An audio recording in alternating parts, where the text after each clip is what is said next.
Iowa. Good morning mga kagulong. Ngayon sasama natin si Mrs. Papacheck up ko.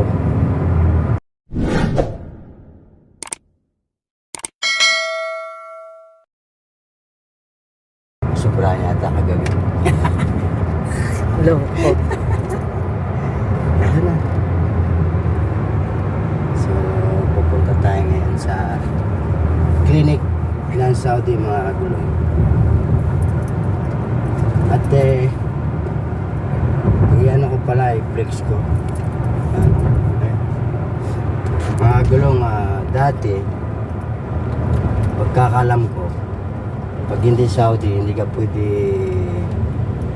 magpa-check up sa Saudi Center dahil alam ko for Saudi lang. Pero ngayon pala pwede na magpa-check up tayo, lalo na pag sabay tayo nagtatrabaho. Ang gagawin mo lang sa mga nandito sa Saudi, mag online ka sa sa Sihati appointment, tapos pumunta ng center. Pero pwede ka rin pumunta, i-assist ka naman nila, tapos i-guide ka. Kaya nga lang maka-assist sa'yo, tapos nagawa na yung papagawa mo, kailangan mo pa rin mag-appointment. Katulad ng kay Mrs. Tsaka dapat lagi may ikama. Meron naman. Yung ikama. Wag mo kalimutan. Tapos libre na yung gamot mo nun. Tapos ganun din naman sa sa private. Kahit sa private kami noon, sa company, under company kasi, magre-release sila ng gamot galing sa government din. Yan yung kukunin natin sa Aldawa Pharmacy.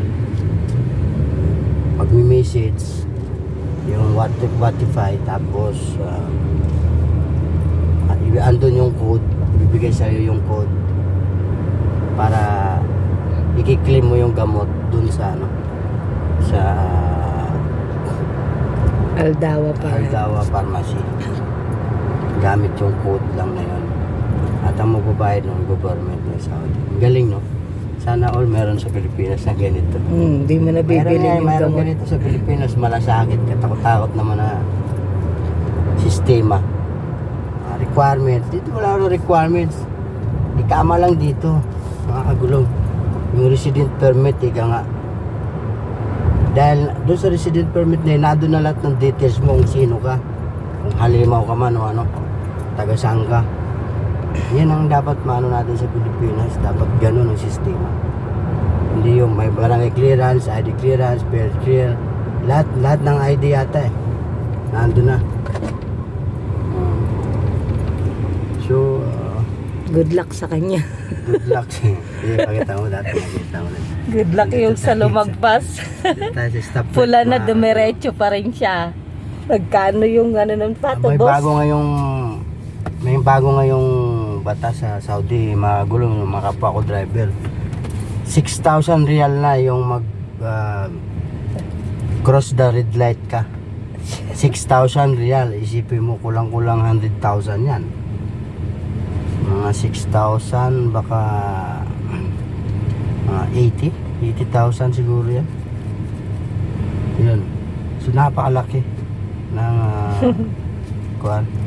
Nagpas pa siya, orange na nagpula na, tumakbo pa rin So mag-ingat tayo mga kapwa ko driver dito sa Saudi Arabia. So yun, ayun doon sa ipasilip muna natin yung pinag-medicala mo nung kinuha ka ng ikama. Ayun sa kanan. Ayun mga kagulong, nakita mo yung araw na pula, isumin mo. yung buwan? Yung buwan. Hindi yung buwan, araw yan ang pula. Araw. Ayun. Isumin mo. Wala no, tinakpan na ng car. Isa rin to, excited din to Kaya mga kagulong, Tinakpan na ng cars. hindi pa nga nag-green, tinan mo nandun na sa ano. Nagbalagpas na siya sa line. Nasa na siya ng lane. Mamadali siya. Baka late na siya sa work. Marami siguro itong pambayad. 6,000. sasama namin kayo mga gulong sa kuan. Punta ng center. So, ito yung ano dito. Sa Riyadh mga gulong. Desierto, diba? Tinang maraming puno. Yan. Yan. Yan. Ito yung punong walang kwenta mga gulo. Kasi pag itinanong mo yan sa loob ng bahay,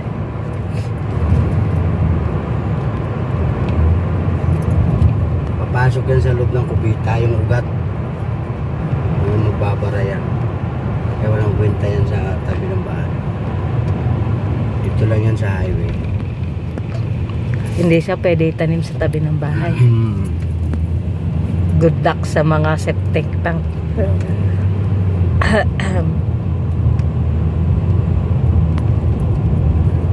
Ya Allah, subhanallah. Meron din silang rush dito din. Yung rush ng kotse.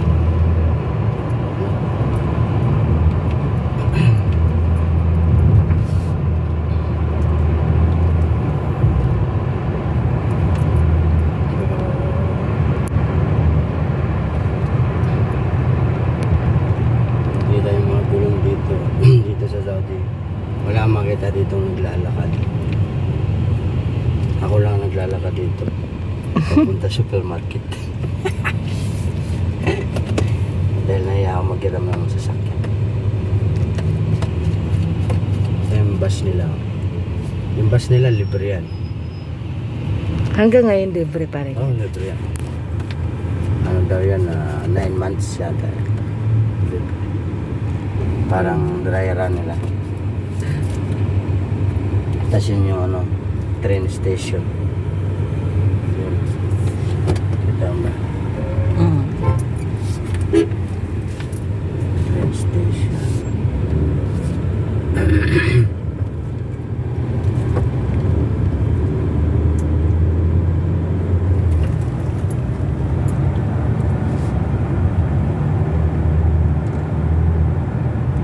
Nagpasan natin yung bus. Ang ganda ng bus nila dito.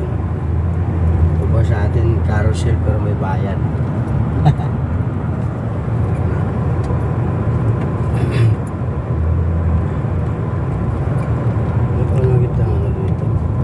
Ang haba pati ng bus nila dito. No? Mayroong parang nakadugtong. Ano yun? Ano nga yan? Pangan talaga yan. May Pilipino nga doon na driver.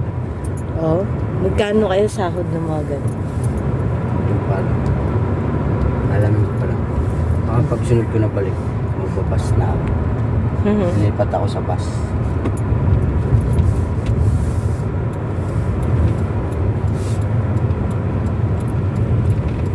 Alright. Dito na tayo.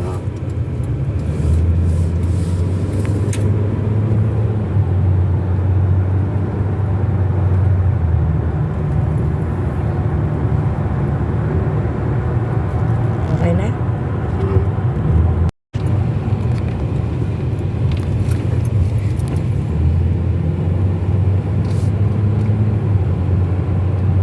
So malapit na tayo. Diyan, natandaan mo ba? Dapat tinatandaan mo yun. Yung pinupunta natin para alam mo. Maasa na tayo.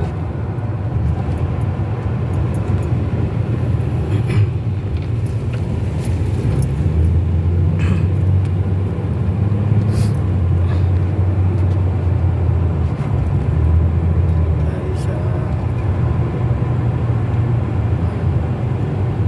Ba't kaya nila ito yung ano yung humps pinuputol na sa gitna? Baka pagka naulan, Yung tubig na yung tubig nagiging dumaan doon. Oo, doon ang daan. Ang pinaka ano. Yung naka-drainage. Kita ko ang kalsada. Kita.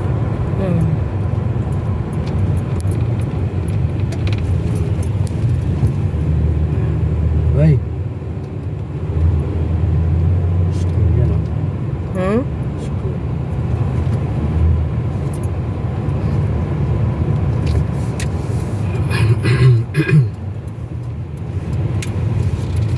So yun mga kagulo. Dito tayo. Dito na tayo ngayon natin sana. Ba't sarado? Maaga ba siguro? Mamaya pa alas 8. Uy, busy. Dito tayo na. Dito tayo ngayon sa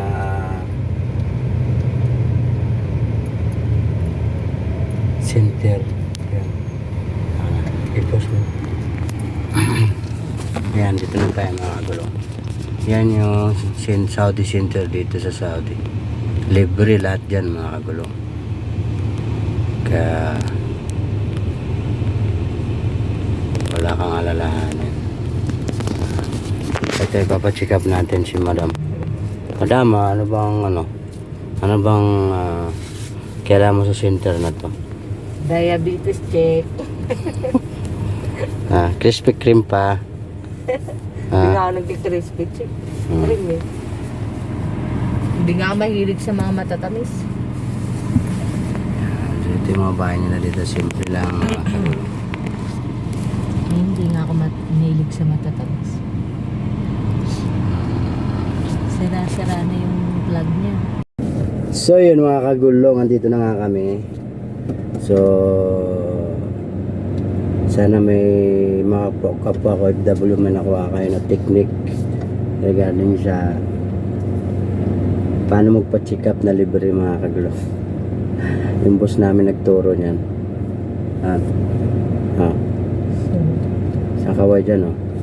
So ayun thank you for watching mga kagulong. See you on my next video.